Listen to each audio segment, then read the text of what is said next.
puisque c'est un sujet évidemment transverse qui voilà, fait couler beaucoup d'encre et qui est très brûlant pour beaucoup. Est-ce que la finance est vraiment responsable de tous nos maux ou est-ce qu'elle est une partie de la solution ou les deux? Donc aujourd'hui, on va se poser la question de finance, responsable mais pas coupable, point d'interrogation. Et pour démarrer cette session, je voulais vous poser des petites questions. On va faire un petit quiz pour un peu voilà, poser le contexte. Donc vous allez avoir une activité qui va s'ouvrir toujours sur votre klaxoon où vous pouvez y avoir accès toujours avec le même code. On a vraiment fait au plus simple. Toujours le même code, toujours le même QR code sur lequel vous pouvez vous connecter.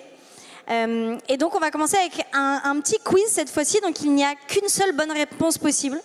Donc attention, il y a beaucoup d'enjeux à ce quiz. Je vous invite à faire très attention à ce que vous faites.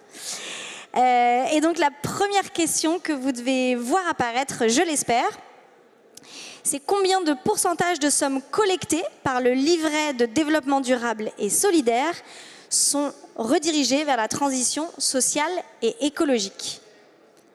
À votre avis, donc vous avez plusieurs options. Ah bah, on a déjà la réponse. On va plus vite que moi. Donc, bon bah voilà, désolé, on va plus vite que moi. Donc c'est de 12 à 21% seulement. Donc un livret de développement durable et solidaire. On pourrait croire que la totalité des fonds vont du coup vers la transition sociale et écologique. Mais non, c'est seulement 12 à 21%. C'est une source Rift. Alors on va passer à la deuxième question. J'espère que ça sera moins facile pour vous cette fois-ci, que vous aurez la possibilité de donner votre réponse. Donc, question suivante. Combien de pourcentage de produits financiers en France sont alignés avec les accords de Paris? Donc on peut cliquer sur question suivante. Voilà. Et c'est tout, on ne clique plus nulle part. Merci. Enfin, si vous, public, vous cliquez. Mais régie, non. Donc, à votre avis, combien de pourcentage des produits financiers en France sont alignés avec les accords de Paris? On attend encore quelques secondes. Vous laissez répondre. Ok, vas-y Olivia, tu peux cliquer sur ne plus attendre. On n'attend plus. Et donc, bah, vous aviez raison, c'est seulement 3%. Voilà, on en est là. Je vous laisse digérer l'information. Vous avez peut-être cliqué sur 3% en étant très pessimiste ou vous saviez ce chiffre, mais voilà, c'est en effet un chiffre assez triste. Et dernière question. En 2018, le PIB mondial était de 90 000 milliards de dollars, tandis que le secteur financier pesait combien de milliards de dollars? Donc il y a, je crois que j'ai mis 100 000, 200 000, 300 000 ou 400 000 milliards de dollars.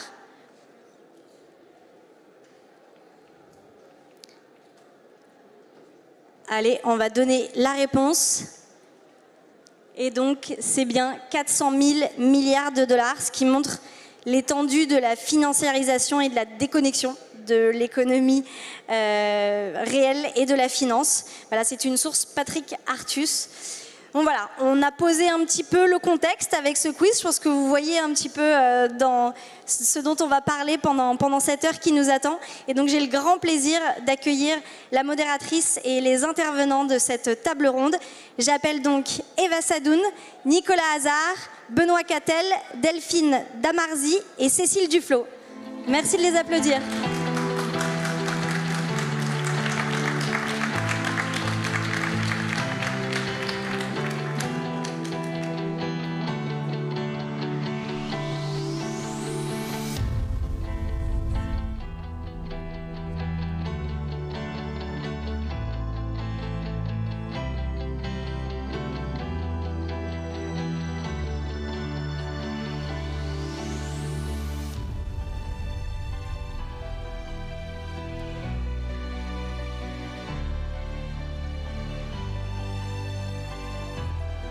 Vous lui enlevez les masques.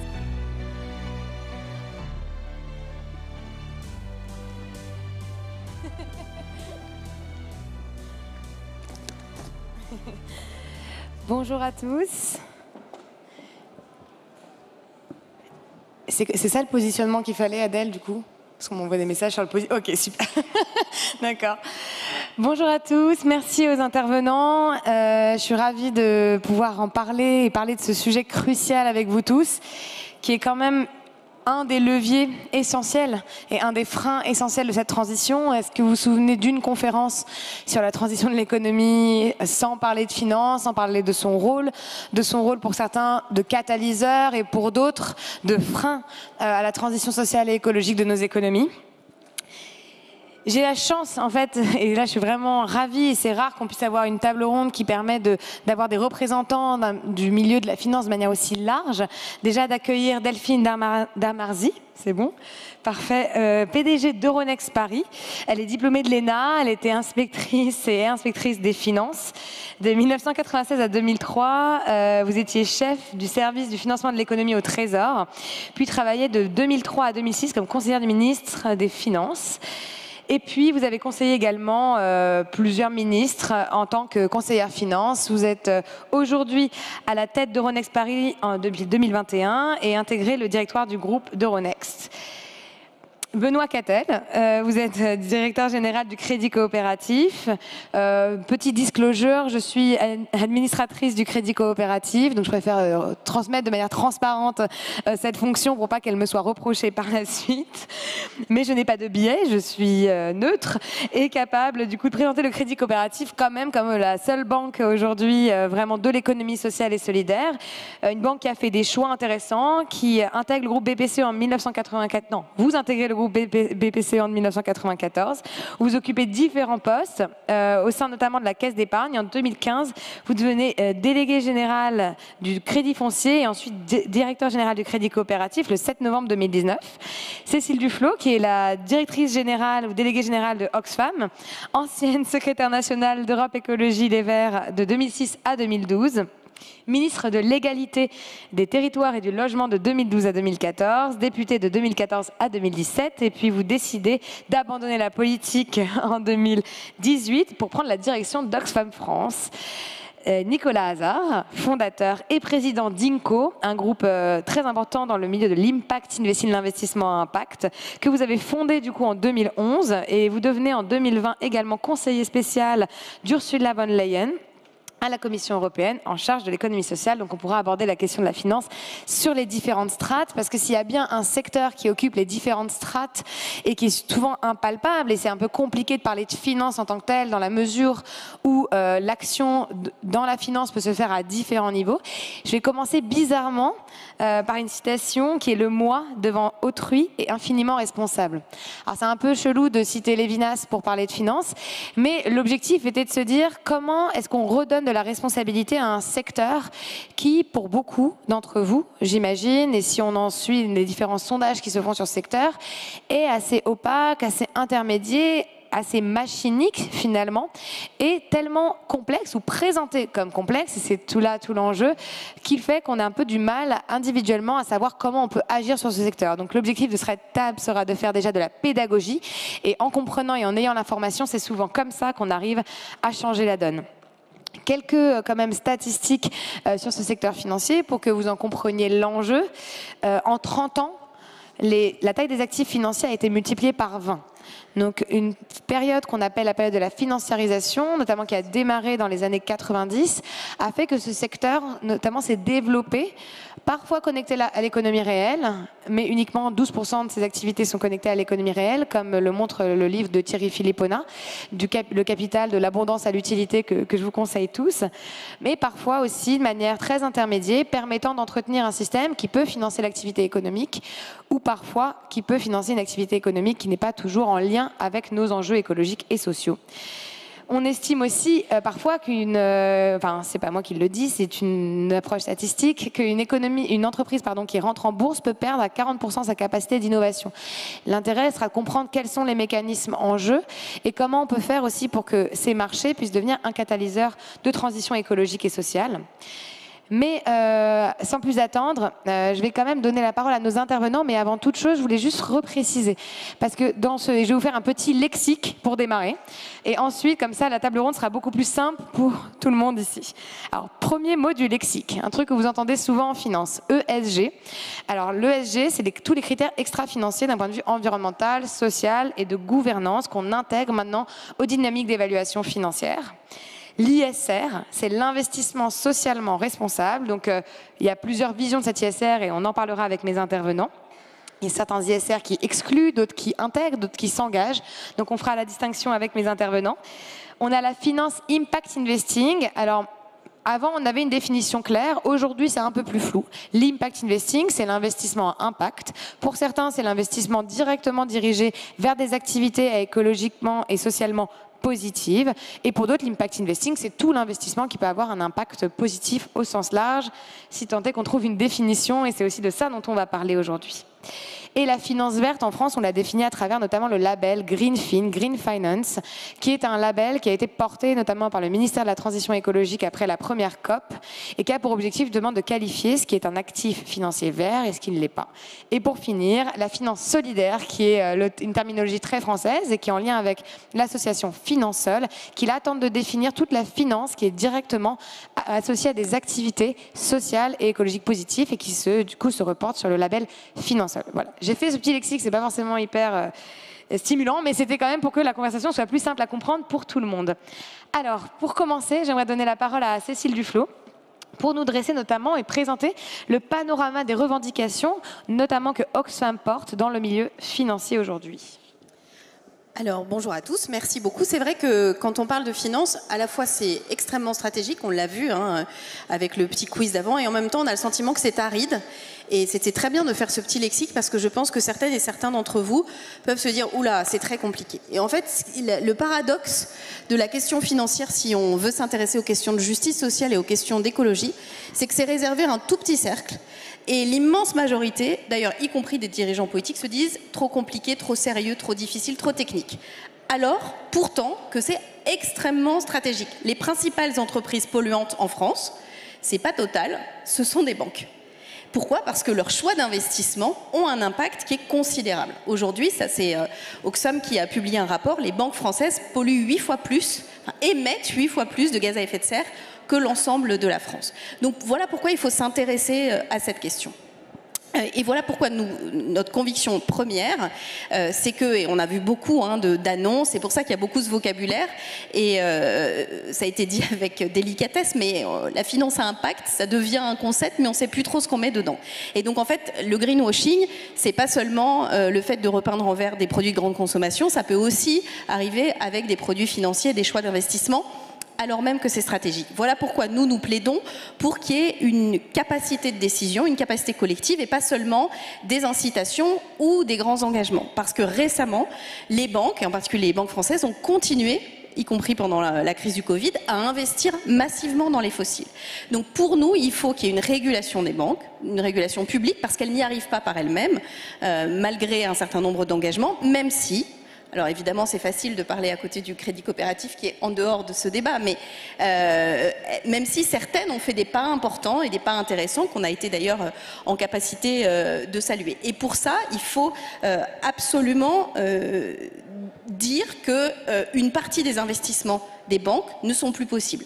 Qu'investir dans les fossiles, alors évidemment dans le charbon, ça semble évident, mais il faut aller plus loin, franchir des pas, ça ne doit plus être possible. Pourquoi ? Parce qu'on sait très bien que si on veut tenir l'objectif de l'accord de Paris, il faut laisser les fossiles dans le sol. Donc continuer à investir dans les fossiles, voire à augmenter ces investissements dans les fossiles, ça ne fonctionne pas. Alors une des clés d'explication, c'est leur niveau de rentabilité. Aujourd'hui, il faut être objectif et dire les choses. Si on se regarde uniquement les critères financiers, il est plus financièrement intéressant, même encore aujourd'hui, d'investir dans les fossiles. Et ça pose cette question de la régulation, c'est que si on veut pouvoir réguler la finance, il faut la sortir de ces critères de régulation intrinsèques qui sont ceux de la rentabilité financière des investissements. Donc on voit bien que là, on est dans un nœud assez important, mais on est aussi à l'origine de beaucoup de problèmes, parce que la finance, dans un certain nombre de cas, c'est le robinet. C'est-à-dire c'est par là où on injecte de l'argent. Donc si on ferme ce robinet en direction d'un certain nombre d'activités, on change la donne du système économique. Et là, je pense que le débat, pour nous, il doit être renversé, parce que souvent l'argument qui nous est servi, c'est de dire mais nous, on finance l'économie telle qu'elle est et le monde réel. Nous, les financiers, on est au service de ça, on ne décide pas, c'est pas nous qui décidons. Et c'est vrai et c'est faux. C'est vrai, c'est faux parce que certains ont pu faire des évolutions. Le crédit agricole, il y a un petit moment, mais le crédit mutuel ont montré qu'ils pouvaient faire un certain nombre d'avancées. Mais c'est vrai aussi qu'ils sont dans un univers très concurrentiel et que si c'est pas nous qui finançons, ce sera d'autres. Et c'est pour ça qu'on plaide de manière très claire et très, j'allais dire, de manière volontariste pour une régulation, en sachant que sur un sujet aussi crucial, la puissance publique est parfaitement légitime et même doit intervenir. Vous avez parlé essentiellement du rôle des banques. Oxfam a également publié des rapports, notamment sur la question des dividendes, parce que la finance, c'est pas effectivement que les banques, c'est aussi l'investisseur et son rôle en tant que tel dans l'entreprise, à l'heure de la transition écologique et sociale. Aujourd'hui, dans l'analyse que Oxfam a pu mener, est-ce que vous trouvez qu'il y a une considération suffisamment importante au sein des entreprises et une répartition juste, justement, entre le dividende aux actionnaires et l'investissement dans cette transition et dans l'entreprise réelle? Alors, je peux répondre en un mot, non. Mais je peux aussi aller plus loin.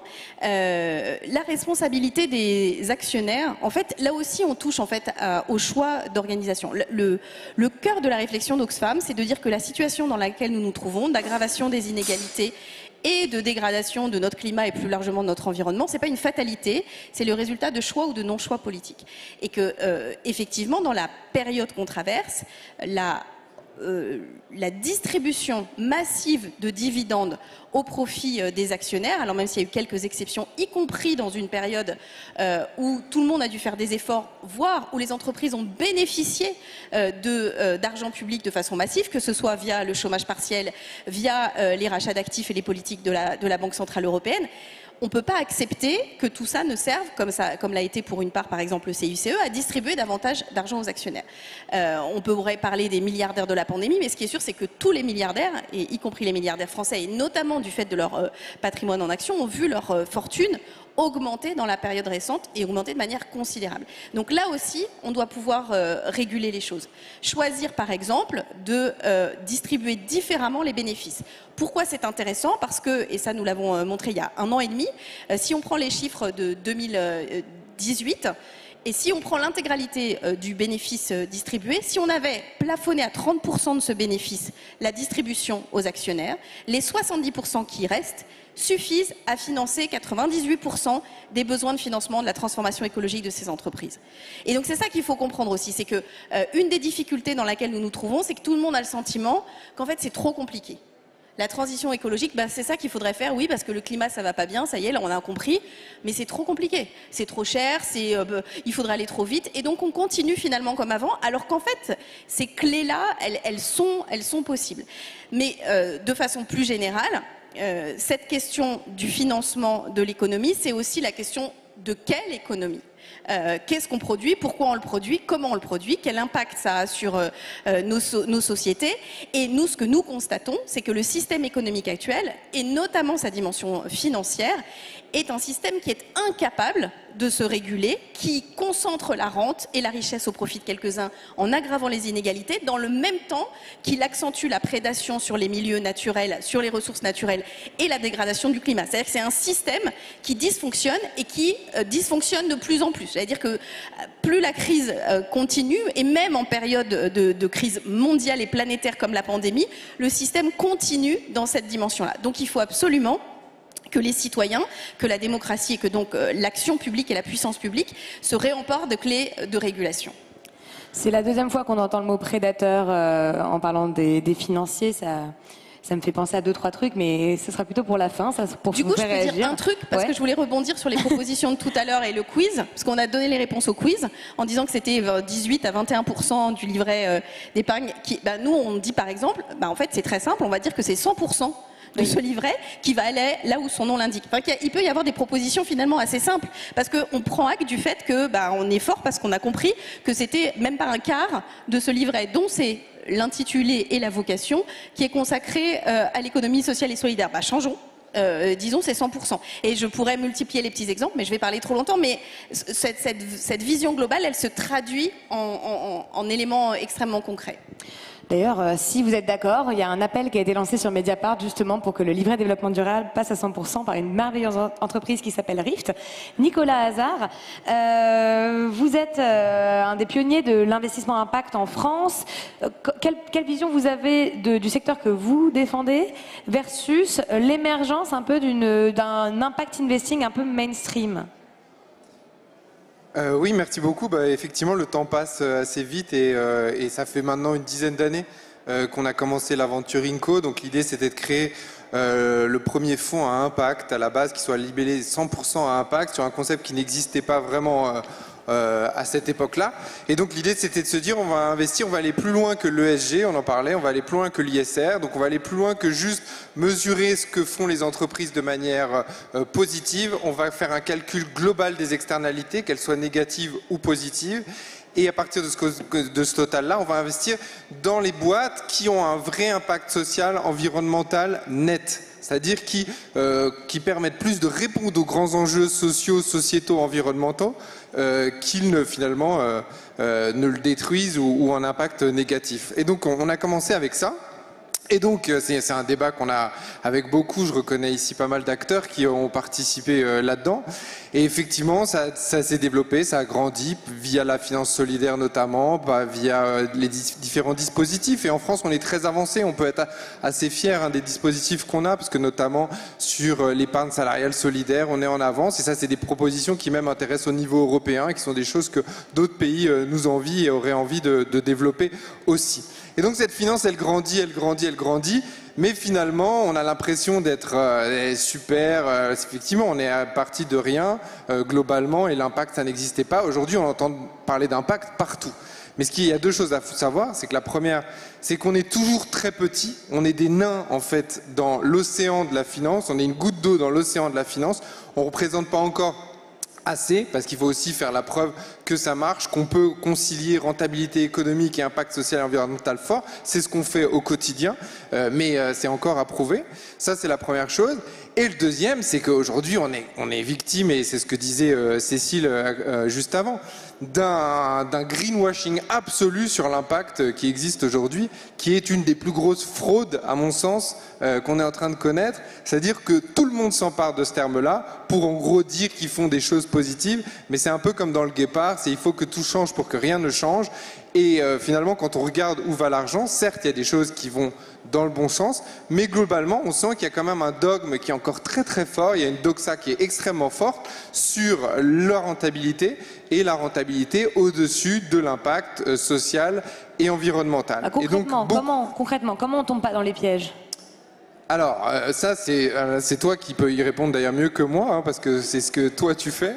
Mais en gros, aujourd'hui, il y a des labels qui existent et qui permettent de voir véritablement ce qui est de l'impact social pure player, et donc qui vraiment a un impact fort. On parlait du label Finansol, ça en fait partie. Il y a des fonds qui sont labellisés, qui démontrent qu'une grande partie et une majorité des investissements va pour des projets qu'on voit ici dans le hall juste à côté, des projets que soutiennent Eva et d'autres un peu partout.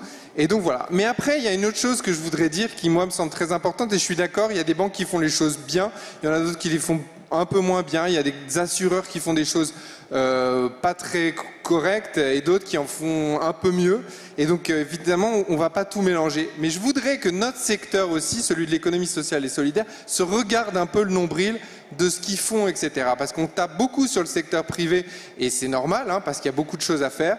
Mais nous, en termes d'économie sociale et solidaire, donc je le répète, c'est les associations, les mutuelles, les coopératives, etc. On a beaucoup de choses à faire et à s'améliorer pour le faire. Un exemple très simple. Aujourd'hui, on a des mutuelles qui, partout en France, brassent des milliards d'euros, mais vraiment des milliards. Ils gèrent beaucoup d'argent, ils font beaucoup de choses. Il y en a qui font des choses très bien, et il y en a d'autres qui n'en ont absolument rien à faire, qui investissent toujours dans les mêmes trucs, qui ne regardent pas et qui mettent des spots à la télé pour dire « Ah ben regardez, nous on n'a pas d'actionnaires, donc on est gentils. Ah ben regardez, nous on soutient les athlètes de haut niveau, donc en fait on n'a rien à se reprocher. » Mais eux, quand on regarde leur portefeuille, ils ne font non seulement pas de rapport d'impact, ils n'investissent même pas dans le secteur duquel ils sont issus, et ils font n'importe quoi. Et aujourd'hui, c'est pas parce qu'on n'a pas d'actionnaires et c'est pas parce qu'il y a une jolie pub à la télé qu'on peut investir, et y compris quand on fait des choses. Et Eva, toi, tu en es le témoin, puisque nous, on a investi chez toi, on est parmi les premiers, et on a investi notamment avec une compagnie d'assurance qui était une compagnie d'assurance Aviva, pour ne pas la citer, qui est privée. Moi, tout le monde connaît ma table de capitalisation maintenant. Voilà. Non, mais comme tu voulais être transparente, voilà, on l'est jusqu'au bout. Du coup, voilà. Donc, c'est juste pour montrer que effectivement, il y a beaucoup de pistes d'amélioration et il y a des choses à faire dans le secteur et on est encore très loin. Et attention au greenwashing parce qu'il est très important. Mais le secteur et notre secteur de l'économie sociale doit aussi se regarder et voir. Ce qui est important, c'est là où on met l'argent. Si on veut créer une économie demain qui soit plus inclusive et plus durable, il faut investir et faire confiance à ces nouveaux porteurs de projets qui sont ici dans la salle, à côté et partout en France. Et là, aujourd'hui, il y a encore beaucoup de travail à faire. Merci. J'aimerais maintenant donner la parole à Delphine Darmazy pour se pencher maintenant un peu sur... Vu que je me suis fait reprise une fois, maintenant je me reprends moi-même. Pour se demander un peu de quel rôle joue la bourse. Tout à l'heure, avec Emmanuel Faber, c'était intéressant de voir le rôle notamment des actionnaires et le rôle des marchés financiers dans la transition des entreprises. Et j'aimerais connaître votre vision justement sur le rôle qu'a joué la bourse et que peut jouer la bourse demain dans cette transition écologique et sociale. Merci beaucoup. Alors moi j'ai pas de disclosure, sauf si vous avez un investissement très général avec un petit ticket sur Euronext. Je n'ai pas de lien avec les acteurs présents. Voilà. Et je vais peut-être commencer par un petit peu de pédagogie sur ce que c'est qu'une entreprise cotée et un lieu de cotation, parce que très souvent, un peu dans les caricatures qui sont un peu naturelles, on va faire finalement le procès des grandes entreprises en les associant à la bourse. Et en réalité, je ne vais pas me prononcer sur le fait qu'une grande et telle ou telle entreprise est bonne ou mauvaise, etc. Mais simplement pour vous dire ce que c'est qu'une entreprise cotée. Une entreprise cotée, c'est une entreprise qui a fait le choix d'ouvrir son capital. C'est-à-dire qu'un épargnant ou une institution, enfin l'épargnant directement ou indirectement, peut décider de devenir actionnaire. À la différence d'une entreprise non cotée, dans lequel, dans le jargon qui est le mien, c'est ce qu'on appelle une entreprise privée, au sens américain du terme, c'est-à-dire une entreprise qui n'a pas ouvert son capital, à comparer à une entreprise publique, c'est-à-dire une entreprise qui ouvre son capital au public. Voilà, vous voyez que c'est pas les mêmes catégories et assez rapidement on peut s'en mêler les pinceaux. Donc je rajoute à la liste des jargons de tout à l'heure. Donc les entreprises publiques au sens de ouvertes au public, elles ont la particularité donc d'avoir ouvert leur capital, d'avoir fait ce choix, ce qui d'ailleurs les rend, leur donne des avantages et des inconvénients selon certains points de vue. C'est-à-dire qu'elles vont à la fois avoir la possibilité d'avoir accès à des capitaux en levant progressivement des fonds, et à contrario, elles vont pouvoir voir leurs actionnaires changer sans totalement le maîtriser. Ça c'est la première chose. La deuxième chose, c'est que comme elles ont ouvert à on va dire des actionnaires généralement quelconques potentiels sans être prédéterminés et sans être d'une relation contractuelle bilatérale, les pouvoirs publics au fil du temps ont imposé des critères de transparence. Et donc quand on est une entreprise cotée, on obéit à un certain nombre de standards de diffusion d'informations en particulier. Alors je ne sais pas si c'est ça qui fait que derrière on dit ça peut avoir un impact sur l'innovation, etc. Je pourrais sans doute contester cette hypothèse, mais c'est juste pour remettre ça un peu en perspective, qui est que l'entreprise cotée, c'est avant tout une entreprise ouverte et une entreprise transparente. En tout cas, c'est ça qui est l'objectif. Ensuite, il y a X mille raisons que les cas particuliers existent évidemment. Donc voilà, ceci étant fait, donc ça c'est la première chose. Euronext qui est l'infrastructure qui va être le lieu de cotation et ensuite le lieu d'échange est le garant sous la tutelle de l'AMF qui est notre régulateur, le garant du respect de ces règles. Et la deuxième chose donc ces entreprises qui sont ouvertes, leur capital est ouvert, elles vont avoir la possibilité, elles vont donner aux entreprises donc une liquidité, on y reviendra je pense parce que c'est important, la possibilité donc pour les actionnaires de pouvoir entrer et sortir, c'est important parce que tous les actionnaires ne sont pas capables de rester longtemps, ou en tout cas ils veulent pouvoir, pour financer leurs propres projets, là je pense y compris aux épargnants, pouvoir donc liquider leur actif et le transformer en d'autres projets, un projet immobilier, un projet de retraite, etc., consommation, etc., etc. Voilà. Et ça, bon, derrière, il y a évidemment tout un tas ensuite de choses beaucoup plus techniques qui interviennent, mais je ne vais pas y revenir là-dessus. Donc l'objectif ultime, c'est d'assurer le financement des entreprises. Et la question que vous me posez, c'est finalement, une fois qu'on a dit cette méthode de financement, elle a ses avantages et ses inconvénients. Et aujourd'hui, un phénomène assez important, c'est le développement du financement non coté, en réalité. Alors l'impact, mais qui est petit, mais par ailleurs, le financement non coté avec les grands fonds d'investissement et toute cette problématique est évidemment croissante aujourd'hui, parce qu'il y a de plus en plus de liquidités générales sur les marchés. Donc ça s'est dirigé vers les bourses, mais aussi et presque surtout vers les grands acteurs du non-coté. Je ferme cette parenthèse. Donc comment est-ce qu'il peut y avoir finalement une orientation et des critères ? Donc aujourd'hui, ce qui est... Alors peut-être d'abord pour commencer une petite anecdote personnelle, c'est que moi j'ai été, comme vous l'avez rappelé, pendant des années du côté du régulateur, des pouvoirs publics, à conseiller un certain nombre de ministres sur la manière de fluidifier le financement des ménages et des entreprises. Et puis un jour j'ai sauté le pas. Pendant quelques années, j'ai eu un projet plus opérationnel dans la banque de détail, pendant 5 ans. Et quand je suis revenue un peu dans le circuit, plus des règles générales, j'ai fait un petit peu mon rapport d'étonnement.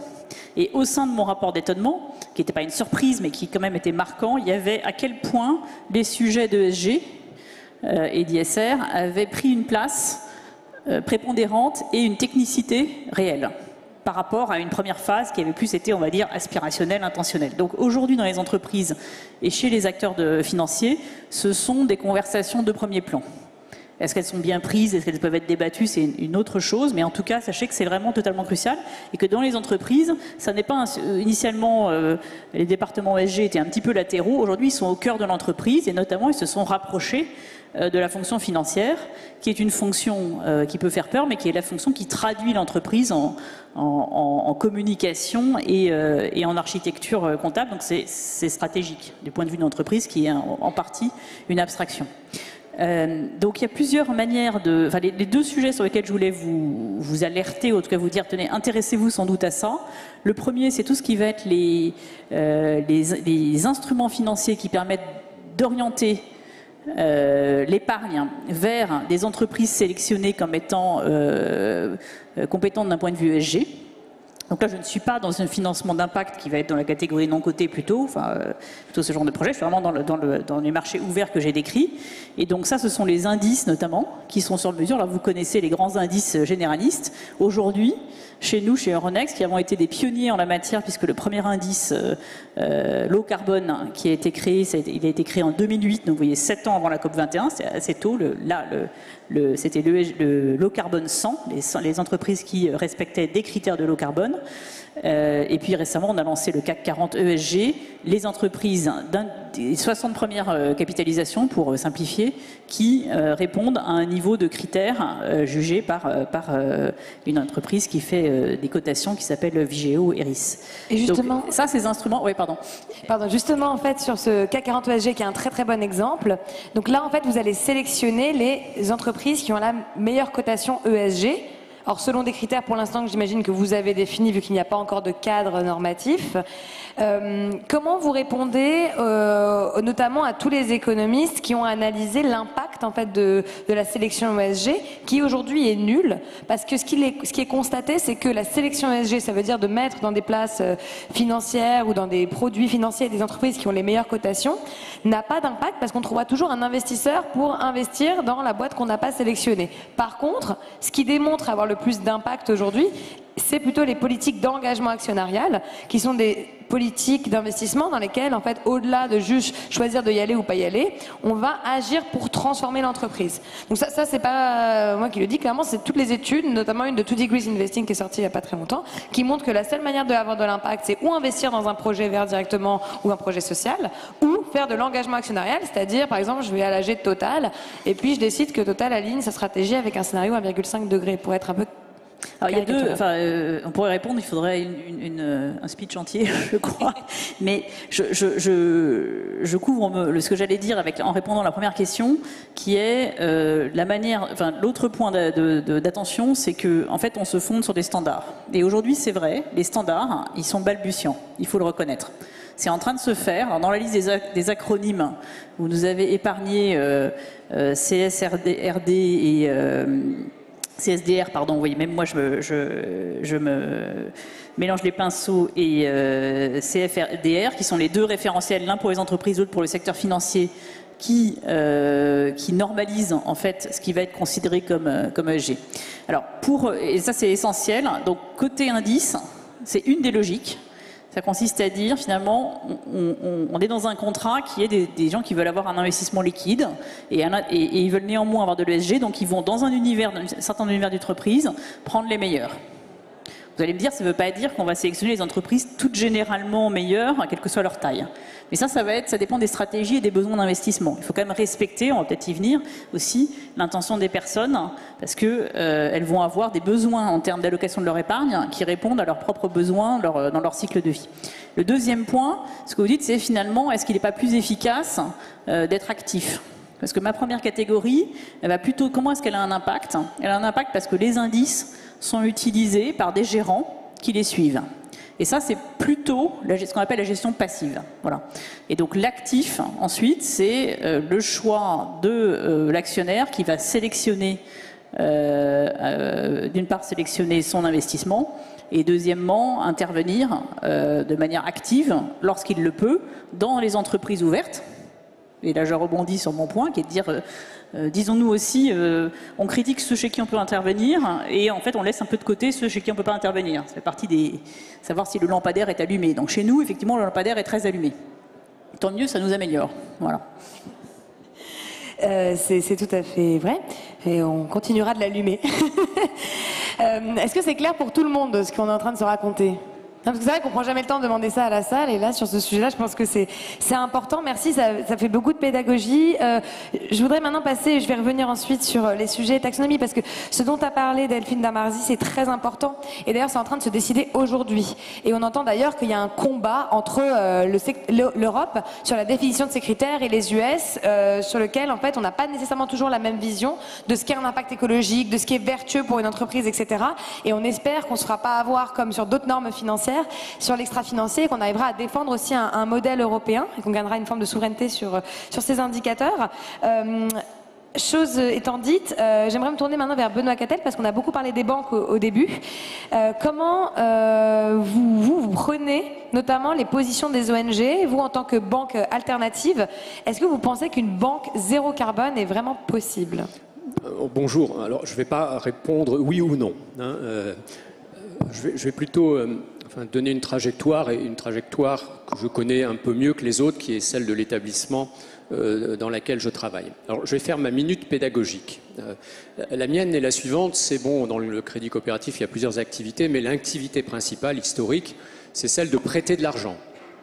Alors, quand on prête de l'argent, on prête de l'argent qu'on nous a nous-mêmes prêté. Et en fait, c'est vous, en tant que déposant, épargnant, vous avez un compte bancaire, vous avez un peu d'épargne, vous le mettez dans votre établissement bancaire. Et c'est qu'une partie de la finance dont je parle là. Mais cette partie, elle est importante parce qu'à l'échelle de la France, en gros, les ménages et les entreprises, parce que les entreprises ont aussi des liquidités, il y a environ, dans le bilan des banques, 3 000 milliards. 3 000 milliards.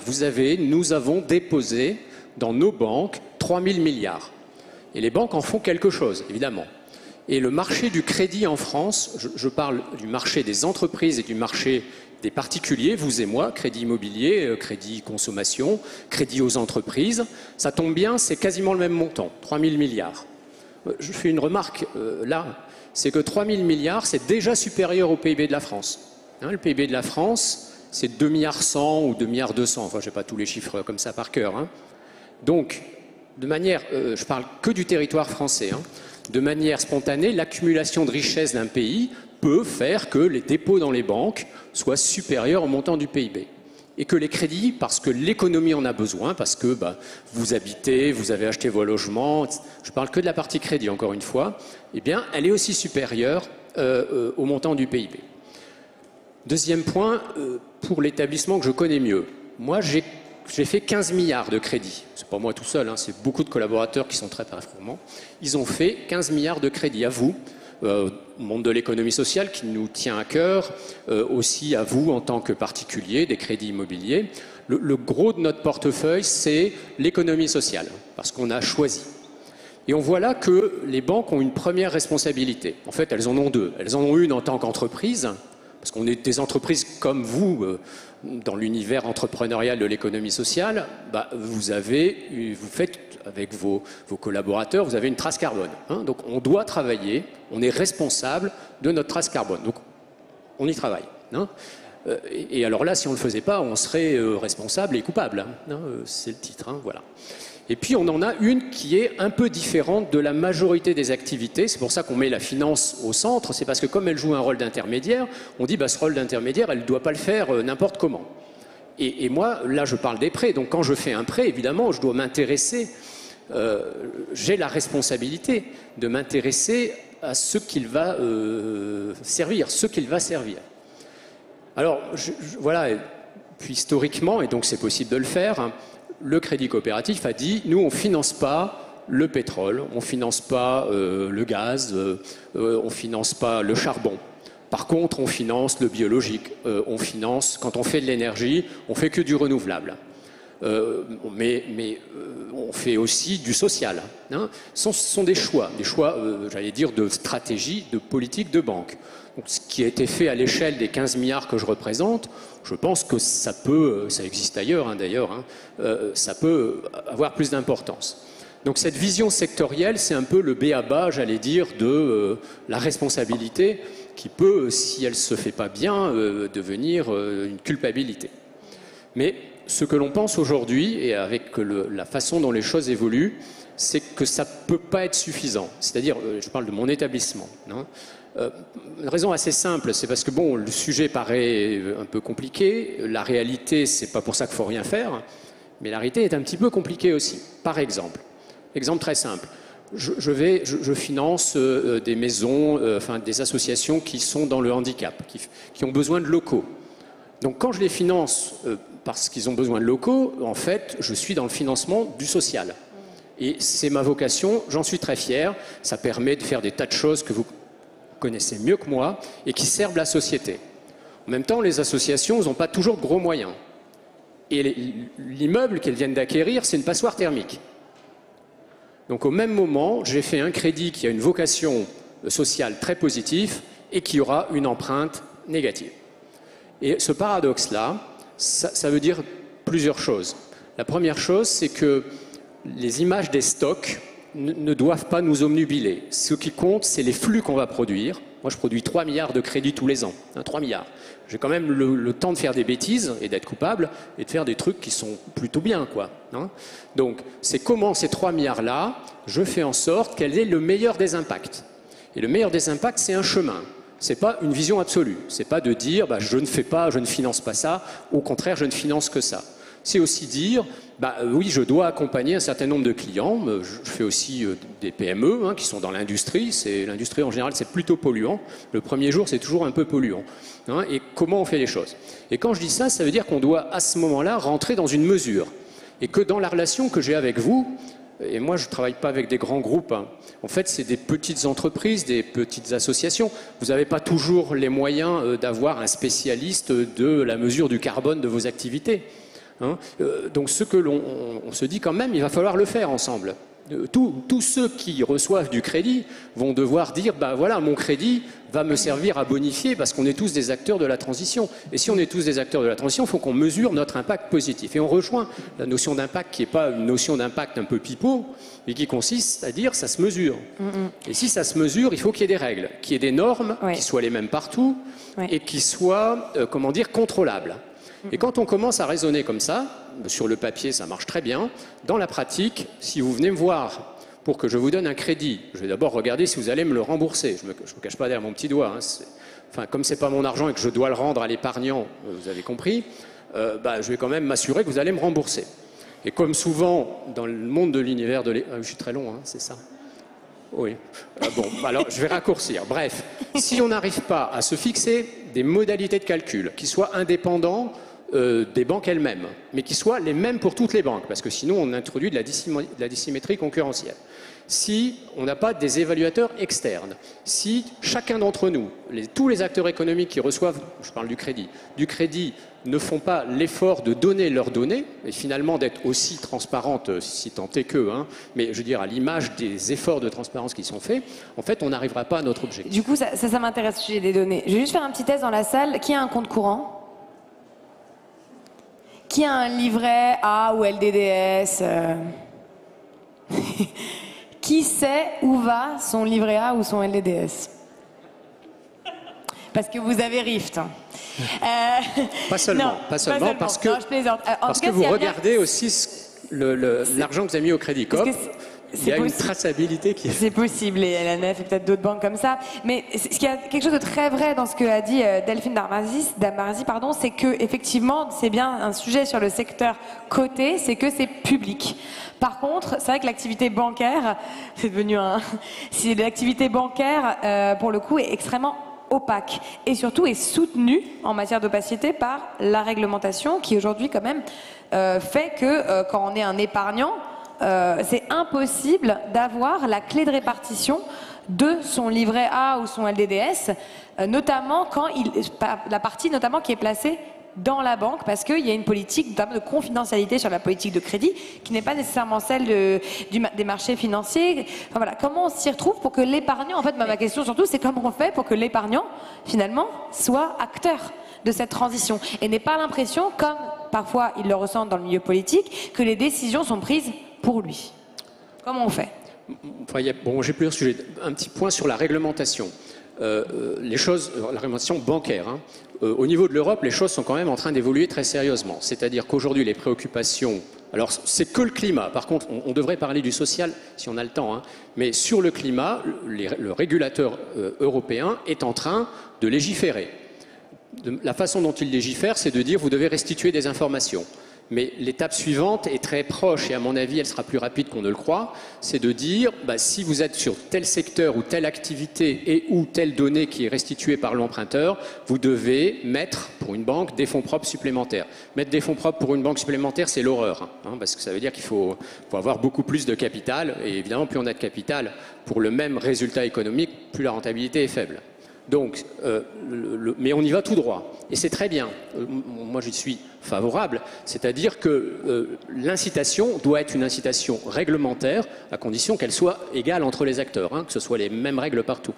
De manière à ce que, effectivement, l'incitation mène et drive les politiques. Après, sur la transparence entre les millions d'épargnants et les milliers d'entreprises, parce que c'est à peu près l'ordre de grandeur, c'est sûr qu'il y a une grande machine qui s'appelle l'intermédiation. Grande lessiveuse, mais voilà. Ce que l'on arrive quand même à faire, moi je sais que vous prenez RIF, vous voyez, vous pouvez prendre les documents du Crédit Coop, on arrive à flécher les choses. Mais on est à un niveau un peu débutant des choses. Quand vous avez un compte de dépôt, vous êtes un investisseur. Même si on ne le dit pas comme ça, mais c'est ça. Vous êtes tous des investisseurs. Et de ce point de vue, je suis d'accord avec ce que tu dis, Eva, c'est bien aux investisseurs à avoir un droit de regard. On a je m'excuse, je parle de ce que je connais, mais le livret Agir. Le livret Agir, c'est vous ouvrez un livret, c'est au crédit coopératif, hein, et vous dites, voilà, j'aimerais que mon argent aille plutôt dans le champ social, plutôt dans le champ environnemental, ou plutôt dans le champ de entreprendre différemment. On a aujourd'hui 75 000 clients qui l'ont fait. 75 000 clients faits, il y a 500 millions. On a lancé sur la région Nord, F3, s'il y a des nordistes ici, ils vont comprendre ce que je veux dire, reconversion industrielle. On a lancé un livret dans lequel l'argent est dans le Nord-Pas-de-Calais et est utilisé dans le Nord-Pas-de-Calais avec un fléchage. C'est un fléchage épargne projet. Ok, c'est 50 millions d'euros, voilà, hein, tout à l'heure je vous parlais de milliers de milliards. Hein, mais voilà, c'est possible, c'est pas facile. Et bon, si j'ai encore une minute, j'avance vraiment à la hache. Voilà, l'étape suivante, c'est une fois qu'on sait mesurer le crédit, comment le crédit va bonifier ou pas la partie écologique et la partie sociale. Parce que, on pourrait passer du temps sur les deux termes, sont-ils compatibles, oui, non, dans quelle mesure, etc. Mais ce qu'il faut, une fois qu'on sait les mesurer, nous, notre ambition, notre envie en tout cas, c'est que nos épargnants puissent non pas flécher à un secteur d'activité, mais flécher à des projets. en fait, ce que fait le capital, le non coté dans un certain nombre de domaines. Bon, arriver là, c'est un peu utopique parce qu'il faudrait que tout ce que j'ai dit avant soit réglé, mais je crois que la pédagogie, voilà, quand on explique les choses comme on vient de le faire, si on est à peu près clair, vous vous sentez acteur et en tant que déposant, ayant mis de l'argent dans une banque, vous vous dites ouais, après tout, je devrais pouvoir avoir un droit de regard. Et finalement, nous, pour que tout le monde, toutes les banques avancent dans cette direction-là, je parle à l'échelle de la France, il faut que vous fassiez ça, quoi. Je veux dire, moi, j'ai aussi besoin de vous. Du coup, j'aimerais me tourner vers vous, Delphine Darmazy et Cécile Duflot, notamment en faisant aussi la jonction avec les questions du public qui se sont posées. Donc, il y a 3 questions quand même sur les propositions. Et 3 personnes proposent de fermer la bourse. Alors, quel impact ça aurait? Mais aussi, pour y rajouter, qu'est-ce qu'un particulier peut faire aussi à travers la bourse? Est-ce qu'on peut être réellement acteur? Et également, Cécile Duflot, sur les propositions qu'on a. Et puis Nicolas Hazard, concrètement. Moi, je dois réagir à la proposition de fermer la bourse, c'est ça? Et également, comment on peut être acteur avec la bourse, si c'est possible? La bourse, les entreprises se financeront en dehors de la bourse, donc vous ne verrez plus, ça sera fermé. Alors, juste peut-être une réaction au débat précédent. Il faut bien voir que, à mon avis, il y a une complémentarité. C'est-à-dire que vous devez vous intéresser aux enjeux micro, qui vont de dire est-ce que je peux avoir des instruments pour flécher à partir d'un investissement que moi-même je vais faire dans la compréhension d'un projet en faisant confiance à un tuyau particulier. Mais l'économie ne permet pas d'avoir une espèce de plat de nouilles, de petits tuyaux dans tous les sens. Ça serait extrêmement inefficace. Ce serait dangereux pour les épargnants, parce que les épargnants, ils ont besoin de mutualisation et de sécurité. Donc il faut qu'il y ait une certaine dispersion des investissements pour s'assurer qu'ils ne se retrouvent pas en face d'un truc qui périclite individuellement et dans lequel ils seraient donc impactés. Voilà, donc c'est là que les banques peuvent jouer un rôle de mutualisation et les marchés aussi. Et d'une manière générale, donc je pense que sur les enjeux côté bourse, si vous êtes investisseur en bourse, vous choisissez l'entreprise dans laquelle vous investissez, vous avez son information, vous avez ses cotations. Demain, vous allez avoir davantage d'informations extra-financières et peut-être qu'il y aura des critères d'éligibilité après-demain, un peu comme on en prévoit côté bancaire sur les fonds propres. Donc il n'est pas le fait d'être coté a toujours été une méthode. Alors après, on peut le regretter parce que parfois ça ferme un peu l'accès pour les plus petits acteurs. Et je voulais en passant expliquer qu'il n'y a pas que des grandes entreprises cotées en bourse. Il y a aussi des entreprises en croissance, des entreprises de petite taille. On a plusieurs segments. Voilà, donc elles sont quand même pas minuscules, mais elles peuvent être assez petites. Et donc faire attention à ne pas créer des espèces d'énormes barrières à l'entrée. Mais de manière générale, c'est souvent d'abord sur les entreprises cotées qu'on fait peser les premières exigences. Voilà, donc on est souvent pionnier dans les applications des contraintes légales dont Cécile parlait et appelait de ses voeux. Il faut, dans ces cas-là, qu'elles soient quand même bien calibrées pour ne pas avoir des effets pervers importants qui seraient assez néfastes pour le pays et l'économie. Merci beaucoup, Cécile Duflot. Du coup, quelles seraient les propositions pour réformer la finance? Alors, déjà, en fait, en nous écoutant, je me disais que de temps en temps, et pardon pour ceux qui sont des grands praticiens de ce sujet, mais il faut simplifier les enjeux. Qu'est-ce qu'elle régule, la puissance publique, si vous achetez une pâte à tarte toute faite?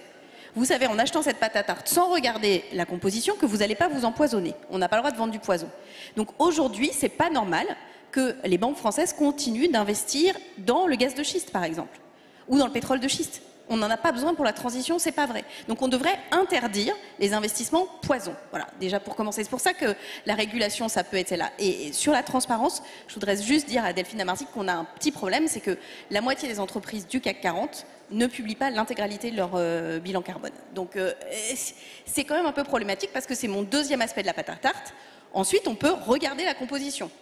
Après, on a un état d'âme. Est-ce qu'on préfère la pâte à tarte bio avec de l'huile de palme ou la pâte à tarte pas bio mais avec que du beurre, etc. Ça, c'est d'autres débats. Mais on sait ce qu'il y a dedans. Et donc ensuite, une fois que ces labels existent, et nous, on plaide pour qu'il y ait un label de finance en transition qui montre qu'effectivement, les projets qui sont financés sont des projets qui vont dans le sens de la transition, parce que je le redis, nous on ne demande pas, les ONG ne demandent pas à ce que l'intégralité des établissements financiers, bancaires ou autres, soit neutre en carbone tout de suite.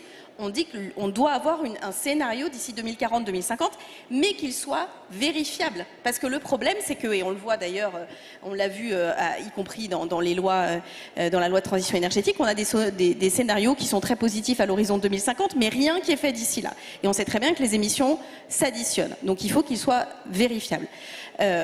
On pense aussi qu'il y a une clé importante dont on n'a pas parlé, qui est la clé de rémunération des dirigeants des entreprises.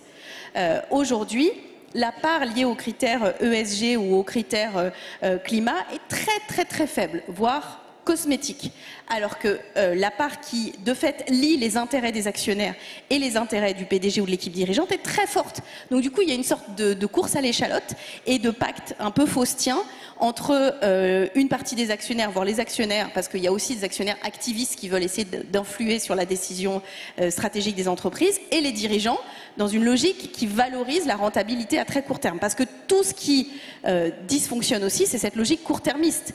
Et donc, est-ce qu'il faut fermer la bourse? Bien sûr que si on ferme la bourse, en fait, il y aura d'autres systèmes de financement. Et ce que je trouve souvent quand on dit ça, c'est qu'on se dit « Ah, la finance, c'est sale ». En fait, la finance, c'est pas sale. Et pour moi, la clé, c'est l'appropriation citoyenne de ces questions, parce que même si c'est des milliards, même si ça a l'air très technique, à la base, c'est très simple. À quoi on utilise l'argent et qui décide ? Et qu'est-ce que ça rapporte? C'est vraiment très très basique. Sauf que ça a l'air loin, sérieux, qu'il y a des tonnes d'acronymes, que les gens qui en parlent sont dans des costumes cintrés, et donc on se dit, oulala, moi je suis pas spécialiste de ça, je peux pas m'en mêler. Je pense que nous devons nous mêler de cette question parce que c'est celle qui est la plus stratégique. Donc sur les propositions, il y a aussi cette question du CAC 40 ESG où il y a un sujet qui est pour nous fondamental, c'est qu'on veut pas faire une espèce de petite prairie sympa. Où il n'y aura que des entreprises éthiques, socialement responsables et qui financent que des projets compatibles avec l'accord de Paris. On veut que ces règles-là, elles s'appliquent à l'ensemble du secteur. Parce que si on a un petit précaré d'entreprises ou de sociétés, d'entreprises ou de banques qui sont sympas, mais que 90% continuent de fonctionner comme avant, ça ne changera pas de manière globale le problème. Donc il faut s'attaquer à l'ensemble du secteur financier, et c'est l'ensemble du secteur financier qui doit être en transition, de gré ou de force. Et passer par l'Europe, c'est possible ?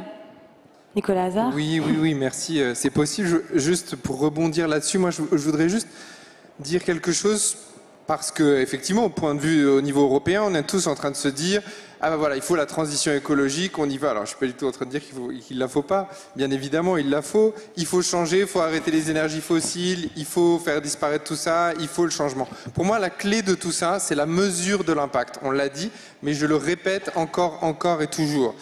Moi, je pense que l'impôt sur les sociétés demain en France doit être un impôt qui doit dépendre pour les entreprises selon leur impact social et environnemental. Ça doit se mesurer, on doit se mettre autour de la table, on doit définir des critères, on doit objectiver. Il ne faut pas dire que la finance c'est objectif et les critères extra-financiers ils sont subjectifs. Non, les critères financiers ils sont tout aussi subjectifs que le sont les critères extra-financiers. C'est juste des règles où on se met d'accord. Pourquoi je vous dis ça ? Parce que moi, ce que je vois arriver, c'est que moi, je pense que les énergies fossiles, d'ici quelques années, ça va disparaître et que finalement, le combat, il est en train d'être gagné d'une manière globale. Il y a beaucoup de choses à faire encore, mais je pense qu'on y arrivera d'ici quelques dizaines d'années. Mais attention, parce que par quoi on est en train de remplacer tout ça ? Pour produire son panneau solaire, pour produire son éolienne, il faut des minerais rares, il faut des terres rares, il faut des ressources naturelles. Et elles sont où ces ressources naturelles ? Elles sont sous la terre. Et qui est-ce qui s'en occupe aujourd'hui ? Qui les extrait dans le monde ? C'est des esclaves, c'est des enfants, c'est des gens qui meurent à 30 ans de cancer de la thyroïde dans des endroits partout dans le monde où il y a des conditions extrêmement sauvages. Et donc il ne faut pas, et c'est pour ça que l'impact est sur l'ensemble de la chaîne de valeur, elle est importante, c'est que derrière aussi, quelle transition écologique on veut, et une fois qu'on va la faire, comment on va mesurer pour que, une fois qu'on arrive avec notre beau panneau solaire en disant regardez, on est des gentils, on a un panneau solaire, mais c'était qui tes fournisseurs en fait ? Qui est-ce qui t'a donné tous les matériaux pour le faire ? Et c'est là-dessus qu'il faut travailler au niveau européen, etc. C'est-à-dire oui pour la transition écologique, mais la mesure d'impact, à mon avis, c'est l'urgence absolue. Tout à fait, il y a notamment bravo, et notamment tout le travail sur le devoir de vigilance qui est mené au niveau européen, qui en tout cas soutenez, il va y avoir une grosse campagne, je pense, sur ce sujet bientôt. Adèle vient nous présenter les propositions et je vais vous faire réagir sur pour vous la meilleure proposition, et en parallèle vous allez voter, je crois. Yes, t'as tout compris, c'est exactement ça. Donc comme tout à l'heure, on va vous demander de voter. Donc c'est des propositions dont vous avez parlé en filigrane dans cette table ronde. Donc il y a 3 propositions phares. Instaurer une définition commune de la finance à impact applicable aux investissements cotés et non cotés. Le deuxième, c'est augmenter la quantité solidaire des fonds d'épargne salariale de 10 à 25%. Et enfin, consacrer l'intégralité du LDDS à la transition sociale et écologique. Donc on en a parlé. Pendant le vote donc, qui va s'ouvrir sur Klaxoon, on serait ravis d'avoir, vous, un peu votre avis de cœur, de tête, vers où iriez-vous si vous ne deviez choisir qu'une seule de ces propositions? Est-ce que quelqu'un Tout à veut l'heure, se ça a lancer? pas mal fait évoluer les votes, alors Ouais, allez, défendez votre proposition. Clairement, tout à l'heure, ça a fait switcher les votes. Donc, vous pouvez convaincre la salle et l'audience en ligne.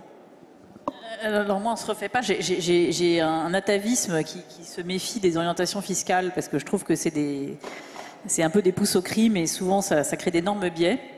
En revanche, il y a dans les propositions, alors la moitié d'une proposition, je pense que tout ce qui est définition, effectivement, pour rebondir sur ce que dit Nicolas, c'est essentiel. C'est très cruel parce qu'il faut choisir, et choisir c'est renoncer, et il faut simplifier aussi parce que si c'est trop compliqué, trop flexible, c'est inapplicable. Donc il y a plein de risques à tout ça. C'est pas faux de dire qu'effectivement en matière comptable, en réalité, il y a eu énormément de normalisation. Ça a pris beaucoup de temps. Aujourd'hui, ça paraît évident et encore... enfin bon, bref, je vous embête pas avec ça, mais les IFRS ont fait énormément de débats, par exemple. Donc ce travail de normalisation, il est en cours. En ce moment, il y a une consultation de la Commission européenne sur la taxonomie sociale. Donc on serait peut-être pas d'accord si on répondait, mais vous voyez l'enjeu qu'il faut faire. Donc moi, je serais pour la définition. Merci beaucoup. Est-ce qu'il y a un autre avis? Oui. Oui, moi je veux défendre le 3. Je pense qu'en matière de finances, de façon générale sur ces questions, il faut donner des signaux qui soient des signaux extrêmement clairs. Et de dire, en plus, pardon, mais quand on a un humain normal, puisque c'est un placement quand même de base, hein, après le livret A, c'est le deuxième, on a du mal à se dire que le livret de développement durable et solidaire, en fait, il finance carrément autre chose. Donc je pense que la proposition 3, c'est une proposition simple, lisible, efficace et très rapidement opérationnelle. Merci beaucoup. Vos avis, Nicolas? Moi, j'aime beaucoup la 2 puisque c'est mon fonds de commerce. Mais je pense que c'est pas possible avec les règles de Bâle 3, malheureusement, qui imposent, enfin c'est des règles financières qui ont été mises en place, de la liquidité, etc. Et c'est vrai que les entreprises qu'on a, qui sont des entreprises sociales, ne sont pas considérées comme des entreprises liquides. Et donc les normes financières internationales et européennes empêchent et mettre des quotas parce que les subprimes et parce que tout ça, etc. Donc c'était dans un aspect positif. Et malheureusement, mais pour autant, ce qui a fait basculer aujourd'hui et ce qui a permis à plein d'entrepreneurs sociaux dans les 10 dernières années d'être financés en France beaucoup plus que dans les autres pays européens, parce que là je le vois et c'est flagrant, c'est justement l'épargne salariale solidaire et c'est les fonds d'épargne salariale solidaire et c'est des petites choses qui parfois font basculer pour faire développer des mouvements comme ça sur une décennie. Ok, merci beaucoup. Donc c'est assez réparti sur les 3 propositions. Est-ce que vous voulez faire basculer? Alors, non, les résultats arrivent après. Non, je ne fais pas basculer, je donne mon point de vue. Hein. J'aime bien la 1, j'aime beaucoup la 2 et je préfère la 3. Voilà. Et la 3, en fait, hein, quelques chiffres, c'est 125 milliards. Les LDDS en France, c'est 125 milliards. Alors, il y en a aujourd'hui 40% qui part à la CDC. Donc moi, ce que je comprends, hein, là, 100%, c'est, sauf si la CDC l'utilise aussi avec ces mêmes contraintes, ce pourquoi je suis tout à fait pour. Hein. Mais sinon, les banques le feraient. Je pense que c'est assez opérationnel parce que bon, on est passé de 0 à 10, 20. Les textes existent, les infrastructures informatiques existent. Bref, c'est très opérationnel, très rapide. C'est une question voilà, de volonté collective et politique. Bah, on va aller convaincre BPCE ensemble alors. Juste peut-être pour un petit clin d'œil, parce que la salle est très jeune, pour rappeler que le LDDS, historiquement, il a été créé, ça s'appelait le CODEVI, pour le développement industriel. Ensuite, les PME, donc c'était fléchage pour les PME. Ensuite, c'est devenu le livret de développement durable. Et aujourd'hui, le livret de développement durable et solidaire. Voilà, c'est juste pour vous dire un peu l'évolution, on va dire, des priorités publiques et des noms. Autour de ça, au fil du temps, ça fait réfléchir. Et ben, puisqu'on est au rayon des anecdotes, je vais raconter une histoire que personne ne connaît. On doit être à l'été 2012 ou rentrée 2012, Arnaud Montebourg décide de présenté son plan du redressement productif et parmi les mesures, il y a une grande mesure qui est de débaptiser le LDD et pour le rebaptiser le livret de redressement productif.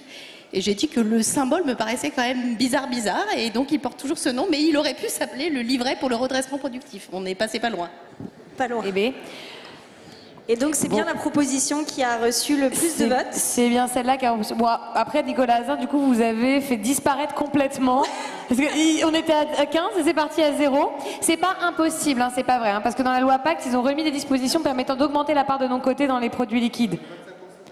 Ouais, 25% c'est un peu beaucoup. Mais en tout cas, il faut toujours militer pour ça, parce que ça, c'est encore un truc idéologique, hein, de croire que ce qui est nécessairement coté est liquide. On le verra à la prochaine crise financière. Yes, 1%. Yes. Merci. Allez. On a fini? On a fini. Yes.